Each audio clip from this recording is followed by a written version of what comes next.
Soomaaliya maanta waxay leedahay mid ka mid ah nidaamyada lacag bixinta mobile money ugu firfircoon qaaradda. In ka badan 80% dadka Soomaaliyeed waxay isticmaalaan adeegga mobile money. Su'aasha muhiimka ahi waa tan: mobile money iyo fintech miyaa qaabeynaya ama dib u dhisaya nidaamka maaliyadda Islaamiga ah ee Soomaaliya, mise waxaan u baahannahay nidaam iyo sharciyad hagta? Maanta waxaan falanqeyn doonaa daraasad cilmiyeed laga sameeyay arrinkaasi oo ay qoreen Dr. Aamina iyo saaxiibteed. Magacaygu waa Maxamed Muumin, waxaad nagala socotaa Gaarsiye. Haddii aan ugu cusub tahay nagu soo biir, haddii aad hore noo joogtani mahadsanid.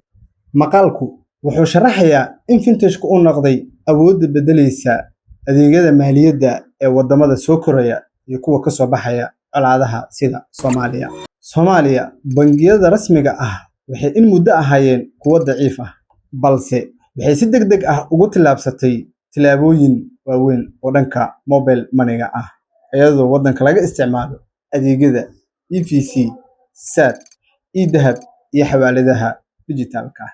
Laakiin maaliyadda Soomaaliya waa inay ku shaqeysaa mabaadi'da shareecada Islaamka ah, taas oo mamnuucaysa ribada, sidoo kaleetana dhiirigelinaysa wadaagista kheyraadka iyo hufnaanta. Marka su'aashu waa sidee la isu waafajin karaa hal abuurka dijitaalka ah iyo mabaadi'da shareecada? Natiijooyinka muhiimka ah ee ka soo baxay daraasadani waxay sheegeen 3 arrin oo waaweyn. 1. Fintechku wuxuu kordhiyey ka qaybgalka maaliyadda financial inclusion-ka. Malaayiin qof oo markii horeete ka maqnaa saaxada maaliyadda bangiyada ayaa maanta awood waxay u leeyihiin kaydinta lacagaha, dirista iyo helista xawaaladaha, sidoo kaleete abuurista ganacsiyo.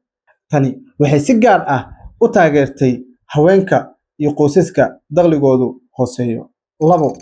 Fintechku wuxuu kor u qaaday dhaqdhaqaaqa dhaqaalaha. Lacagaha ay ku soo diraan xawaaladaha dadka qurbo joogta ah ayaa waxay gaareen dhammaan dhinacyada sida beeraha, dhismaha iyo ganacsiyada yaryar. Taas waxay xoojinaysaa GDP-ga dalka. 3. Daraasaddu waxay caddaysay caqabadaha waaweyn ee ka jira fintechka. Inkastoo horumar weyn la gaaray, haddana Soomaaliya weli kama jirto nidaam qaran oo shareeco kaasoo haga fintechka. Taasina waa khatarta ugu weyn. Haddii aan si xeelad dheer leh aan u eegno daraasadani, 2 arrin ayaa isku dhacaya halkaani. Labadaas arrin oo ah hal abuurka dijitaalka iyo hufnaanta shareecada. Automated contracts, algorithms and smart systems-ka waa in ay ka fogaadaan ribada iyo qararka. Maqaalku wuxuu soo jeedinayaa in la dhiso gole qaran oo ka shaqeeya isku xirka shareecada iyo fintechka si loo dhiso hal xeer oo nidaamiya adeegyada dijitaalka ee Soomaaliya. Saameynta mustaqbalka ee Soomaaliya haddii si sax ah loo maareeyo, Soomaaliya waxay noqon kartaa tusaalaha Geeska Afrika.